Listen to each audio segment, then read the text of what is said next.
everybody. This is the Cambridge IELTS 14 Listening Test 3.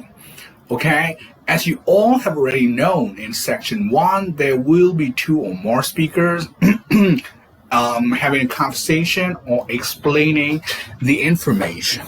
All right, so this is all about Flanders Conference Hotel. Question number 1 at 10. Write no more than one word and or a number. Okay, so now let's listen to the recording as usual. You will hear Angela, that example, for twice. All right, okay. So let's listen to the recording. All right, let me turn off my microphone and play the audio.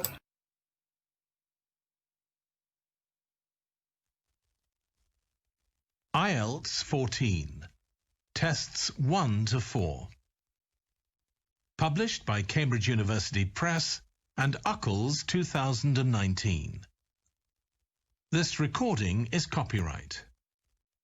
Test 3. You will hear a number of different recordings and you will have to answer questions on what you hear. There will be time for you to read the instructions and questions, and you will have a chance to check your work. All the recordings will be played once only. The test is in 4 sections. At the end of the test, you will be given 10 minutes to transfer your answers to an answer sheet. Now turn to section 1.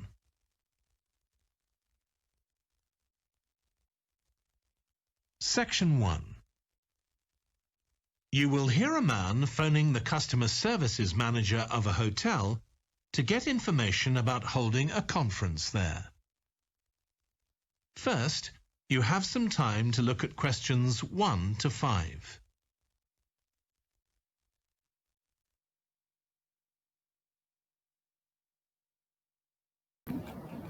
All right, so let's have a look at 1 of 5.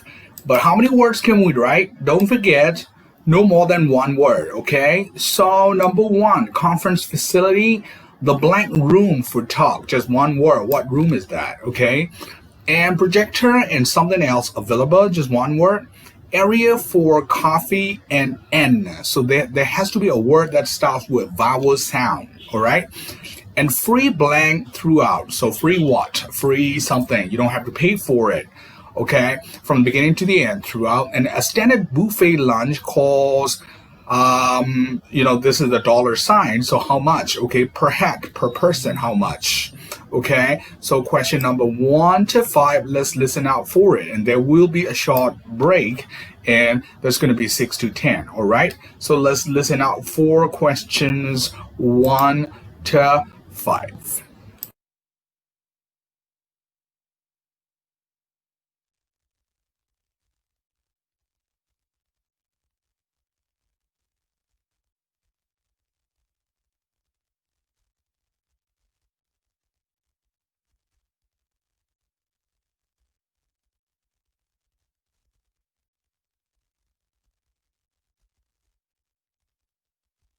You will see that there is an example that has been done for you. On this occasion only, the conversation relating to this will be played first. Hello, Flanders Conference Hotel. Oh, hi. I wanted to ask about conference facilities at the hotel. Have I come through to the right person? You have. I'm the customer services manager. My name's Angela. The name of the customer services manager is Angela. So Angela has been written in the space. Now we shall begin. You should answer the questions as you listen because you will not hear the recording a second time. Listen carefully and answer questions 1 to 5. Hello, Flanders Conference Hotel. Oh, hi. I wanted to ask about conference facilities at the hotel. Have I come through to the right person? You have. I'm the customer services manager. My name's Angela. So, how can I help you? Well, I'm calling from Barrett& Stanson's. We're a medical company based in Perth. Oh, yes? And we're organising a conference for our clients to be held in Sydney. It'll be held over 2 days, and we're expecting about 50 or 60 people. When were you thinking of having it? Sometime early next year, like the end of January. It'd have to be a weekend. Let me see. Our conference facilities are already booked for the weekend beginning January the 28th. We could do the first weekend in February. How about January the 21st? I'm afraid that's booked too. Well, let's go for the February date then. So that's the weekend beginning the 4th. Okay. Now, can you tell me a bit about what conference facilities you have? Sure. So for talks and presentations, we have the Tesla room. Sorry? Tesla, that's spelled Tesla. It holds up to 100 people and it's fully equipped with a projector and so on. How about a microphone? Yes, that'll be all set up ready for you. And there'll be one that members of the audience can use too, for questions if necessary. Fine. And we'll also need some sort of open area where people can sit and have a cup of coffee.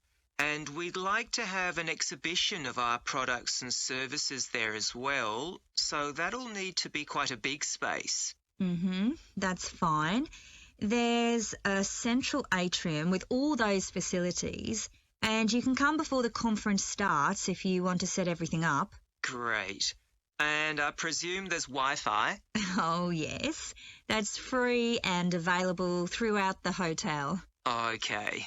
Would you also like us to provide a buffet lunch? We can do a 2-course meal with a number of different options. What sort of price are we looking at for that?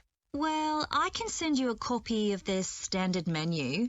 That's $45 per person. Or you can have the special for $25 more. I think the standard should be okay, but yes, send me the menu.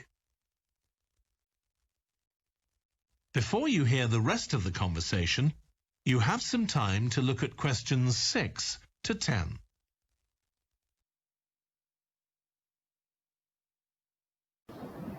All right, so let's have a look at question 6 to 10.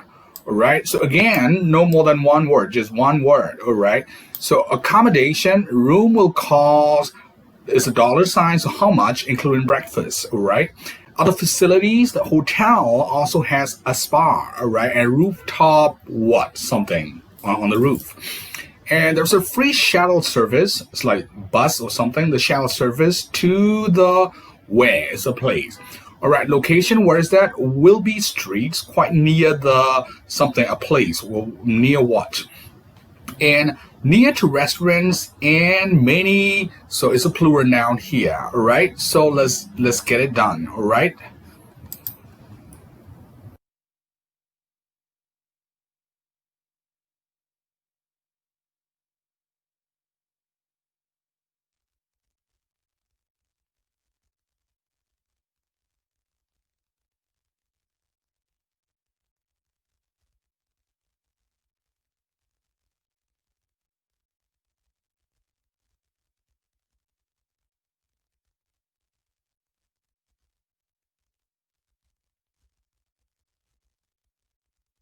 Now listen and answer questions 6 to 10. Now, we're also going to need accommodation on the Saturday night for some of the participants. I'm not sure how many, but probably about 25. So what do you charge for a room? Well, for conference attendees, we have a 25% reduction, so we can offer you rooms at $135. Normally, a standard room's $180. And does that include breakfast? Sure. And of course, guests can also make use of all the other facilities at the hotel. So we've got a spa where you can get massages and facials and so on. And there's a pool up on the roof for the use of guests. Oh, great. Now, what about transport links? The hotel's downtown, isn't it? Yes, it's about 12 kilometres from the airport, but there's a complimentary shuttle bus for guests, and it's only about 10 minutes walk from the central railway station. Okay. Now, I don't know Sydney very well. Can you just give me an idea of the location of the hotel? Well, it's downtown on Wilby Street. That's quite a small street, and it's not very far from the sea. And of course, if the conference attendees want to go out on their Saturday evening, there's a huge choice of places to eat. Then, if they want to make a night of it, they can go on to one of the clubs in the area. There are a great many to choose from. Okay. So, if we go ahead with this, can you give me some information about how much we're looking at? That is the end of section 1.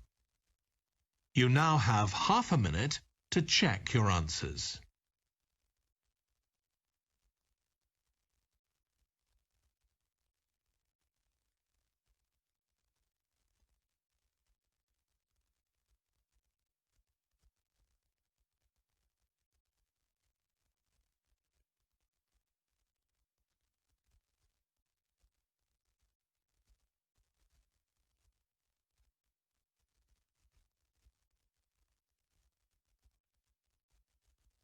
Now turn to section 2.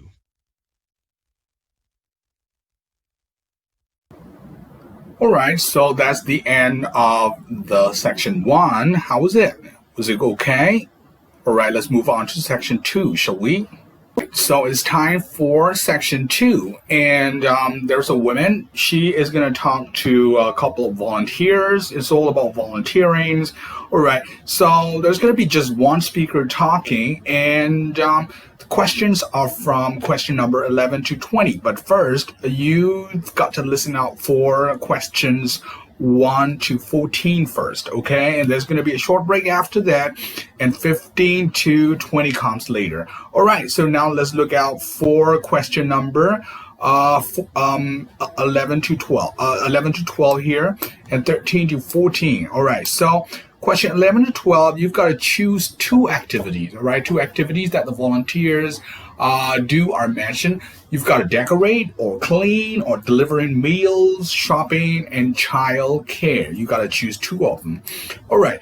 And from number 13 to 14, which 2 ways that the volunteers can benefit from volunteering are mentioned. Learn how to be part of a team, having a sense of purpose, and realize how lucky they are, improved ability and time management, and boosting their employment prospects. All right, so now let's listen out for number 11 to 12, shall we? So I'll turn up my speaker.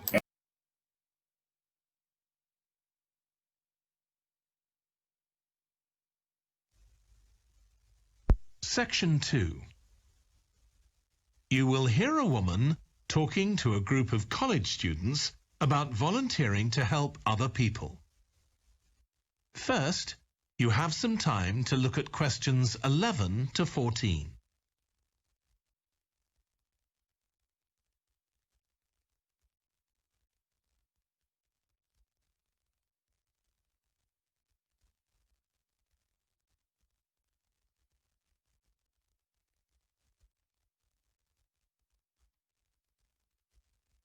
Now listen carefully and answer questions 11 to 14.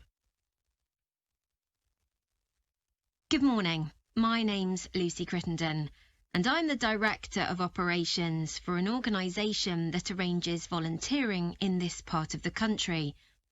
I'm hoping I can persuade 1 or 2 of you to become volunteers yourselves. Let me start by briefly explaining what we mean by volunteering. Volunteers are teenagers and adults who choose to spend some time unpaid helping other people in some way. Most volunteers devote 2 or 3 hours to this every week, while a few do much more. The people they help may have physical or behavioural difficulties, for example. Volunteers can do all sorts of things. depending on their own abilities and interests. If they're supporting a family that's struggling, for example, they may be able to give them tips on cooking or recommend how to plan their budget or how to shop sensibly on their income. They might even do some painting or wallpapering, perhaps alongside any members of the family who are able to do it. Or even do some babysitting so that parents can go out for a while. The benefit from volunteering isn't only for the people being helped. Volunteers also gain from it. They're using their skills to cope with somebody's mental or physical ill health, and volunteering may be a valuable element of their CV when they're applying for jobs. Employers usually look favourably on someone who's given up time to help others. Significantly, most volunteers feel that what they're doing gives them a purpose in their lives. And in my opinion, they're lucky in that respect, as many people don't have that feeling. Before you hear the rest of the talk, you have some time to look at questions 15 to 20.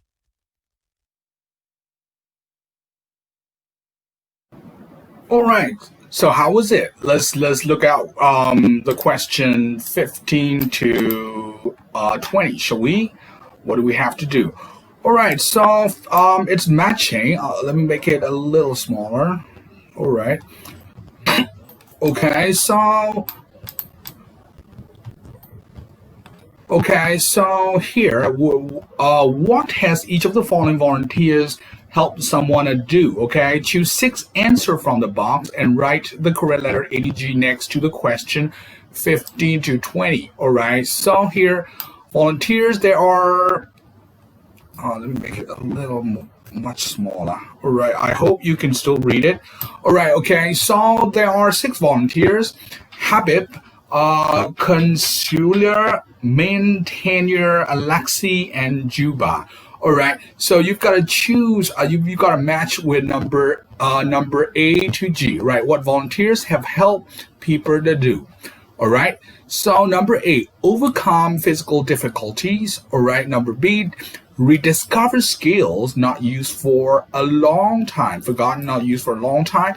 Number C, improve their communication skills, how to communicate, how to talk, stuff like that. Number D, solve problems independently, freely, without having to rely on somebody. And number E, escape isolation or being lonely, something like that. And number F, remember past time, remember what happened in the past and stuff.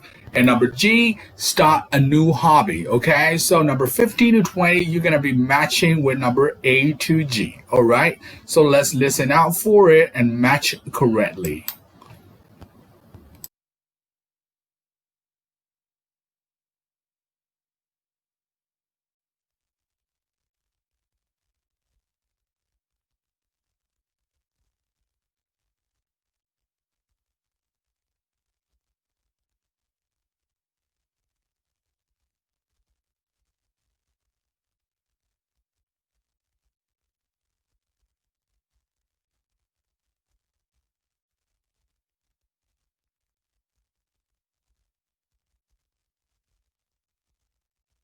Now listen and answer questions 15 to 20. Now I'd like to tell you what some of our volunteers have said about what they do, to give you an idea of the range of ways in which they can help people. Habib supports an elderly lady who's beginning to show signs of dementia. Once a week they, along with other elderly people, go to the local community centre where a group of people come in and sing. The songs take the listeners back to their youth, and for a little while they can forget the difficulties that they face now. Our volunteer Consuela is an amazing woman. She has difficulty walking herself, but she doesn't let that stop her. She helps a couple of people with similar difficulties who had almost stopped walking altogether. By using herself as an example, Consuela encourages them to walk more and more. Min visits a young man who lives alone and can't leave his home on his own, so he hardly ever saw anyone. but together they go out to the cinema or to see friends the young man hadn't been able to visit for a long time. Tanya visits an elderly woman once a week. When the woman found out that Tanya is a professional dressmaker, she got interested. Tanya showed her some soft toys she'd made, and the woman decided to try it herself. And now she really enjoys it and spends hours making toys. They're not perhaps up to Tanya's standard yet, but she gains a lot of pleasure from doing it. Alexei is a volunteer with a family that faces a number of difficulties. By calmly talking over possible solutions with family members, he's helping them to realise that they aren't helpless and that they can do something themselves to improve their situation. This has been great for their self-esteem. And the last volunteer I'll mention, though there are plenty more, is Juba. She volunteers with a teenage girl with learning difficulties who wasn't very good at talking to other people. Juba's worked very patiently with her, and now the girl is far better at expressing herself and at understanding other people. Okay, I hope that's given you an idea of what volunteering is all about. Now I'd like to talk to you about... That is the end of section 2. You now have half a minute to check your answers.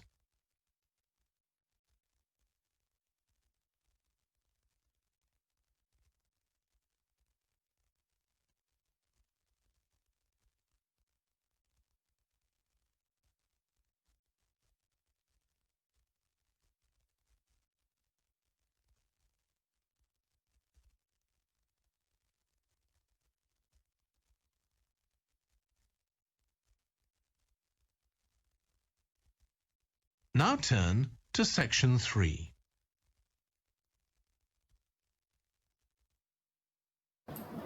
Alright, so that's the end of section 2, and let's move on to section 3, shall we? This is the Cambridge IELTS 14, Test 3, Section 3. So as you all know, in Section 3, there will be 2 or more speakers, and they're going to have a conversation about something related to the school, training, something like that. And now they're going to be talking about a school matching band, okay? So let's listen out for the recording first.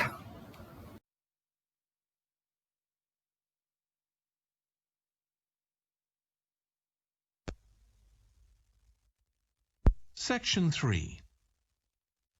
You will hear a trainee music teacher called Joe talking to his supervisor about the school marching band that he has been given responsibility for.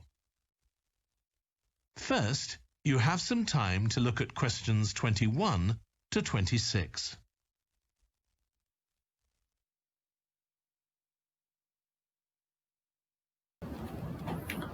All right, so let's have a look at question 21 to 26.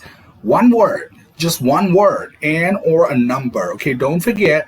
Okay, number 1, that school matching band consists of around blank students. So it has to be a number, how many students, obviously. Number 22, it is due to play in a blank band competition. So what band competition? Something like that. It's a name, just one word. All right, number 23, it has been invited to play in the town's something. What is that? Maybe party, fair, whatever. And they have listened to a talk by who talks, okay? So somebody by somebody, all right? And Joe will discuss a blank with a band. Discuss what, all right? And Joe hopes the band will attend a blank next month. Next month, attend a what, okay? So now let's listen out for it.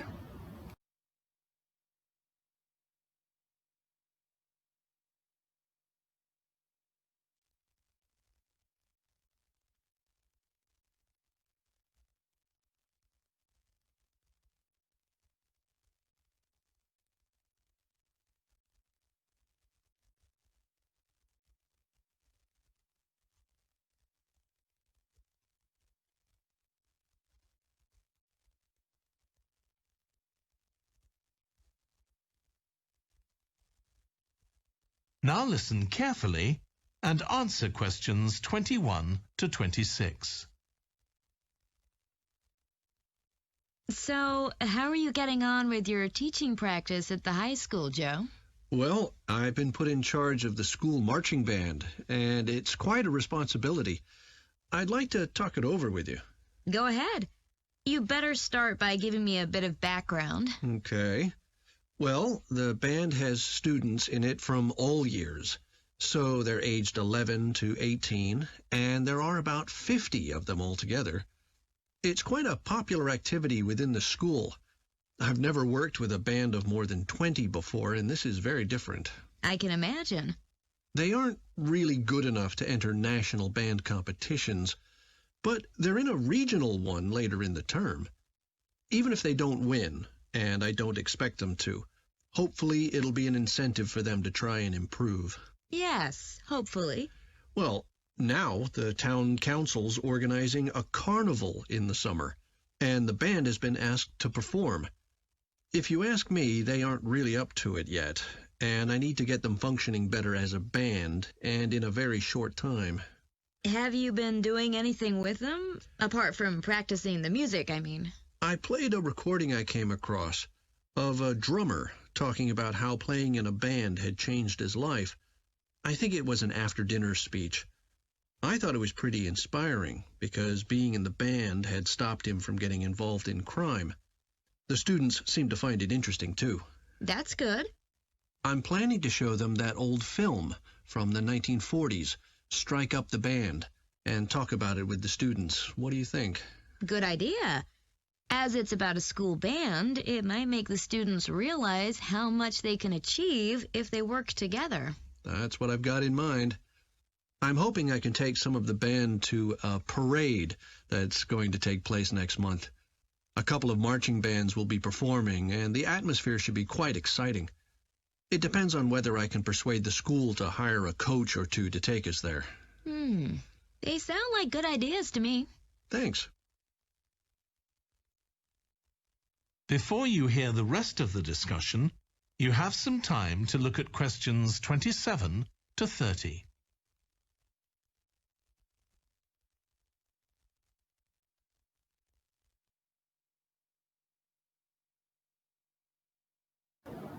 All right, so let's have a look at question 27 to 30, shall we?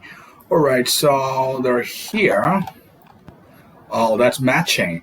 Okay, so you're going to have to match. All right, what do you have to do? Okay, so what problem does Joe mention in connection with each of the following band members? Okay, choose 4 answers. You're going to have to match, okay, A to F to 27 to 30. All right, band members: a flutist, somebody who plays flute, a trumpeter, and a trombonist, somebody who plays trombone, and a percussionist like drummer or something like that. All right, so the problems: make a lot of mistakes in rehearsals or keep making unhelpful suggestion, has difficulty with rhythm, misses too many rehearsals, has a health problem, and doesn't mix with the other students. All right, you don't need them all. You need only 4 of them to match. Okay, so now let's listen out for it.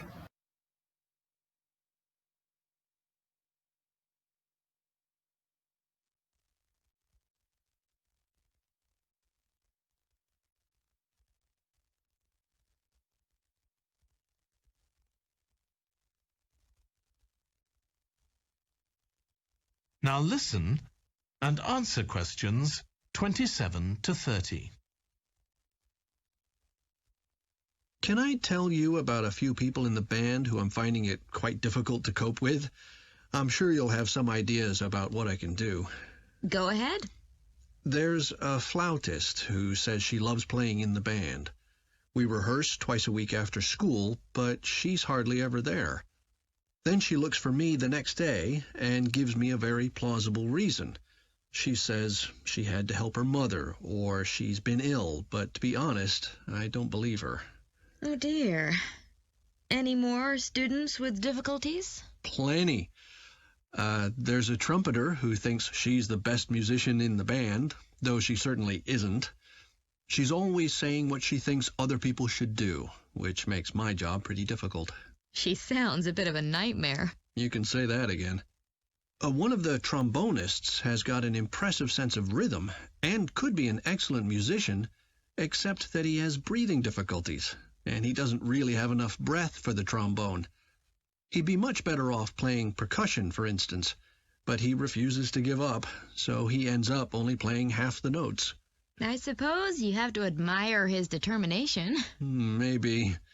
One of the percussionists isn't too bad, but he never seems to interact with other people, and he always rushes off as soon as the rehearsal ends.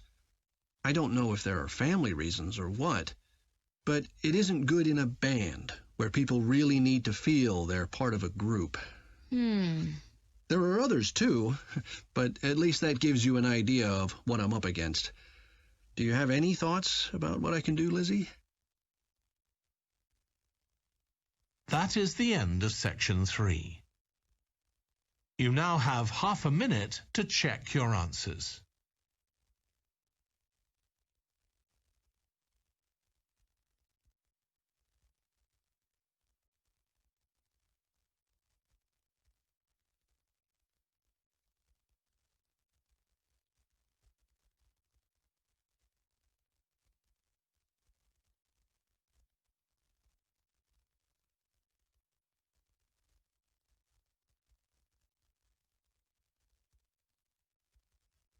Now turn to section 4.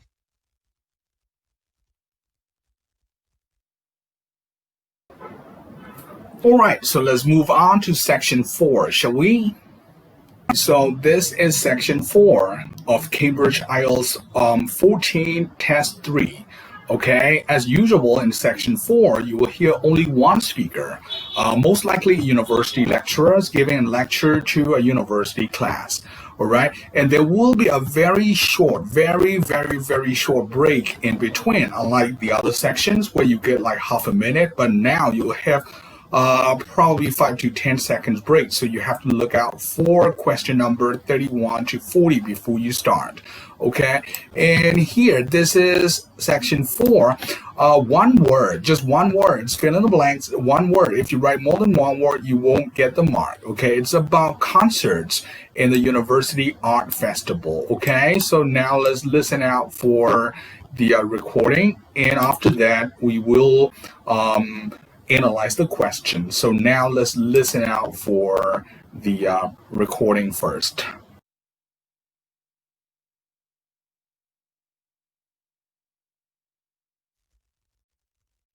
Section 4. You will hear a British university lecturer in music talking about concerts in an arts festival. First, you have some time to look at questions 31 to 40.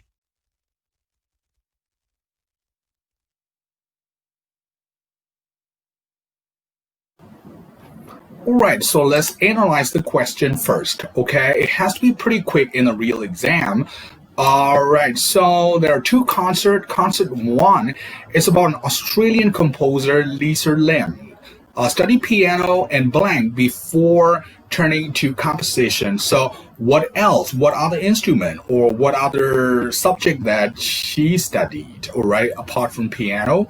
And composition show a great deal of blank and are drawn from various cultural sources. A great deal of what? The compositions. All right. Her music is very expressive and also, so it's an adjective. You need an adjective, one word adjective. And festival will include her blank called the orchestra. So includes her something. What is that? All right. And Lim described the sounds in the orchestra as how, okay? And now let's move it on to the concert 2. Okay, the concert 2 is about, okay, there are 3 concerts. I thought there were only 2 concerts. All right, concert 2 is about British composers, Benjamin Britten and Jude Weir. All right, Australian composer Ross Edwards. Okay, the Tower of remoteness. Okay, the name is the Tower remoteness. Remote, very far, is performed by piano and something else, maybe probably most likely a musical instrument. Okay, just one word, and celebrates Australia's cultural what? A noun, just one word. Concert 3 And the Australian composer Carl Vine played cornet, then piano, first cornet, then piano, and studied blank before studying music. So, what had he or she studied before studying music? Became well known as composer of music for what? All right, and finally, a festival will include his music for the 1996 something. What is that? You listen out for that 1996, okay? So now let's go to the beginning and let's listen from 41. All right, are you ready? Okay, let's go for it. I'm gonna turn off my microphone.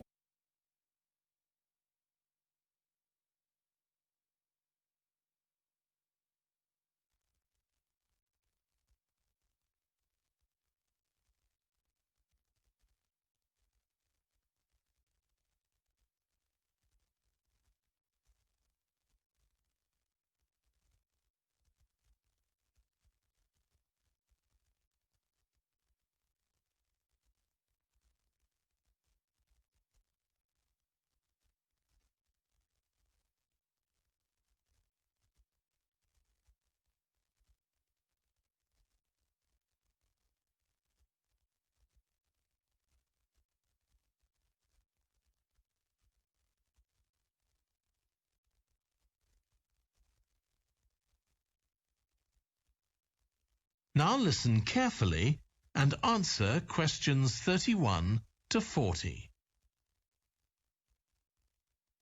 As you all know, the university is planning an arts festival for later this year, and here in the music department we've planned 3 concerts. These will be public performances, and the programme has just been finalised. The theme of the festival is links between the UK and Australia, and this is reflected in the music. Each concert will feature both British and Australian composers. I'll tell you briefly about the Australian music, as you probably won't be familiar with that. The first concert will include music by Liza Lim, who was born in Perth, Western Australia, in 1966. As a child, Lim originally learned to play the piano, like so many children, and also the violin. But when she was 11, her teachers encouraged her to start composing. She found this was her real strength, and she studied and later taught composition, both in Australia and in other countries. As a composer, she has received commissions from numerous orchestras, other performers, and festivals in several countries. Liza Lim's compositions are vibrant and full of energy, and she often explores Asian and Australian Aboriginal cultural sources, including the native instrument, the didgeridoo. This is featured in a work called The Compass. Her music is very expressive, so although it is complex, it has the power of connecting with audiences and performers alike. In the festival, we're going to give a semi-staged performance of the Oresteia. This is an opera in 7 parts, based on the trilogy of ancient Greek tragedies by Aeschylus. Lim composed this when she was in her mid-20s, and she also wrote the text, along with Barry Kosky. It's performed by 6 singers, a dancer, and an orchestra that, as well as standard orchestral instruments, includes electric guitar and a traditional Turkish stringed instrument. Lim wrote that because the stories in the tragedies are not easy to tell. The sounds she creates are also disturbing, and they include breathing, sobbing, laughing, and whistling. The work lasts around 75 minutes, and the rest of the concert will consist of orchestral works by the British composers Ralph Vaughan Williams and Frederick Delius.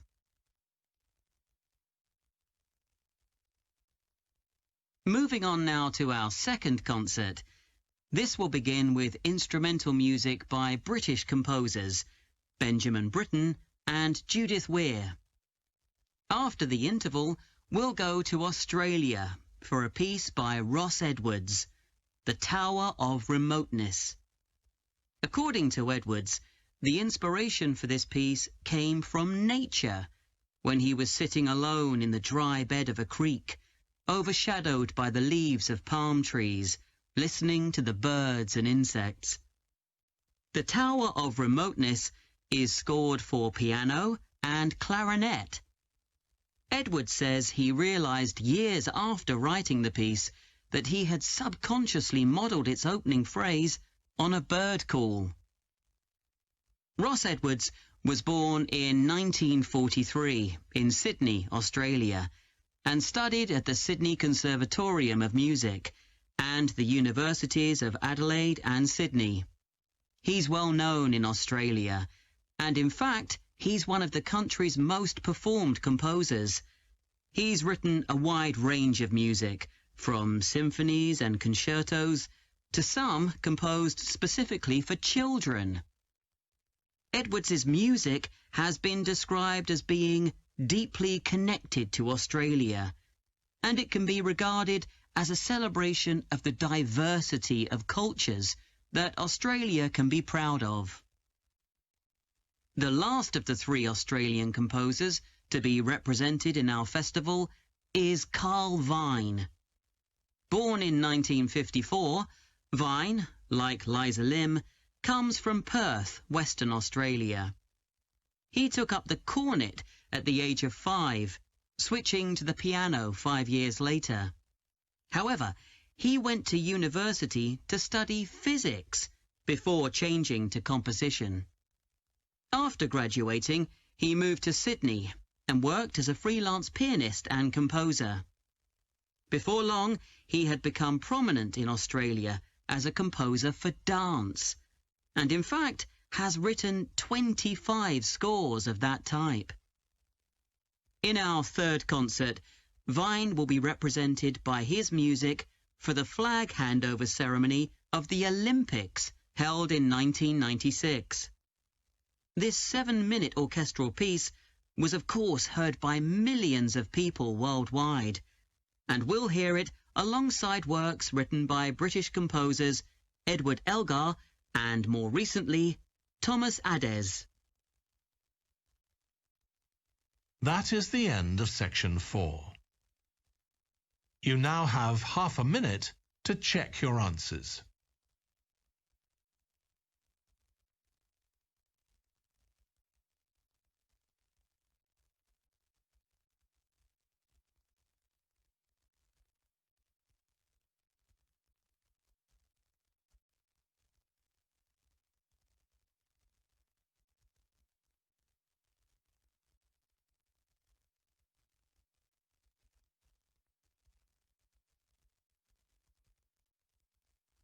That is the end of the listening test.